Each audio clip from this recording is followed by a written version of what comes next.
Testing Ayurveda and Meditation, Day 6.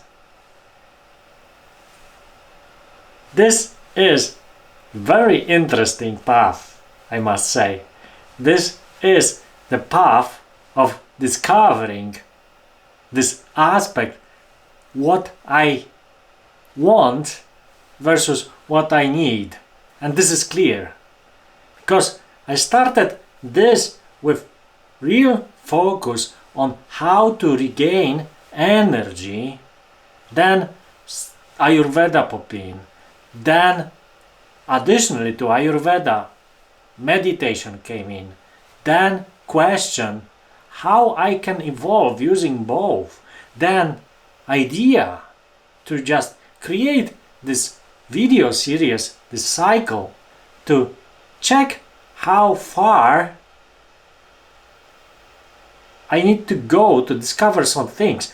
And while doing those things, the progress is huge for those 6 days.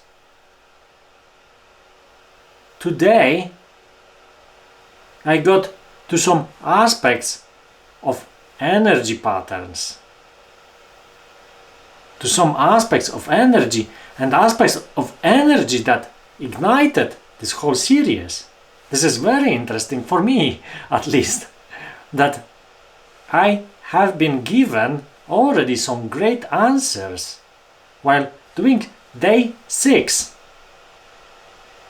And day 6, that is the combination of some aspects from previous days, as you see, like waking up early in the morning, even still at night, because in here the day starts a bit later right now, and those daily rituals like having cups of water in the morning. Today on day 6 it was not possible. It's day 6 in here, but these elements added in total form already what you can see as a pattern. In here it was Sunday, so for Sunday it was the regular morning ritual with eating, so scrambled eggs. This time I added some cow's cheese, it's like halloumi style, and additionally some cinnamon cake. In the morning there was a prayer because it was Sunday, so we went for a prayer. Then 12 p.m. coffee with cow's milk. Then after that turkey schnitzel with some salads, bigger set of meats to eat as well, with salads, and later on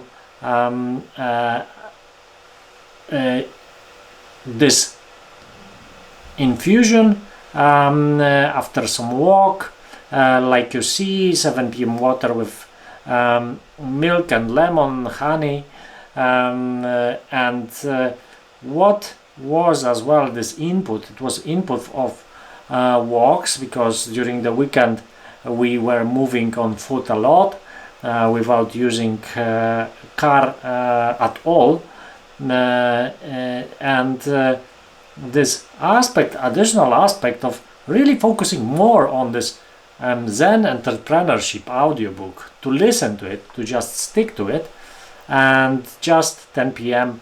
bedtime. But what were those side effects or effects on the body, mind and spirit in terms of mostly meditation?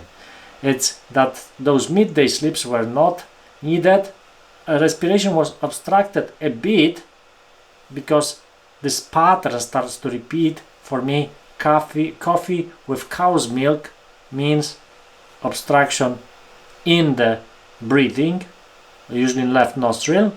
Additionally, bad timing of the coffee, so midday rather than maybe early morning until 10 p.m. It's much better in the early morning than in the midday. My mild pressure in the mind as connected to coffee, this quite constructive and responsive, this was quite okay. Energy was quite stable, but there were some other aspects like more focus on single elements because of Zen Entrepreneurship, because of those highlights, more focus on closing things as well. The energy aspect of all of us that is in there, and we don't have really the user's manual how it works, but most of the times it's connected to what is happening in your external world, how you manage your external world, how if it is clean, if it is cleaned up from all those stuck things that surround you. It's not necessarily only those psychological aspects, it's as well the regular aspects, because they impact your internal world.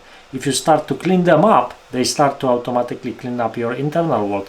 That is very interesting. Ego activity was observed, but as usual this time, it was not acted on, and when not acted on, the activity was much shorter. And the thing that I got from the Zen Entrepreneurship this time was energetic pattern, looking for clues. If they repeat 2 times, they are interesting. If they repeat 3 times, it's a pattern. It's either a disrupting pattern. For instance, I identified with the author with having too many things at hand at once and just splitting the focus into many things, into my speciality, into this spiritual context that I'm really fond of expanding and sharing this knowledge that I gain. And these patterns as well might be encouraging, because those patterns might show you, okay, you need to do something about this, because it's either the pattern that you have and it's quite fresh, or some connect those patterns to this karmic aspect of the Eastern traditions. So what is your energetical pattern and how it is influenced it usually gives you some clues in the external world, and you can then transpose them internally. So this is all that I got for this day, and it was very inspiring and interesting how the information as well was transferred in what aspects, and even walking around the city and trying to just go with the small ones around, it gave some possibilities to listen to audiobook, because of we were traveling with metro, with a bus, with tram.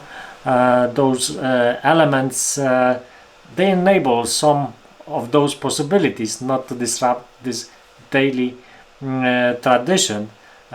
So that's very interesting how those things can come to you when you are open, and when you are open to clues.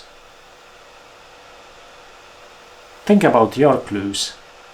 Think about what gets repeated and how you should approach it. Try to approach it with love. Try to think from your higher self, with your head up and good energized state, to check what they can talk to you about. Because we are living, breathing, walking clues for ourselves. We just need a mirror, proper mirror, not abstracted mirror, to see how beautiful this context of this world is. But we need to clean up the mirror a bit. So thank you very much and see you next time. Bye.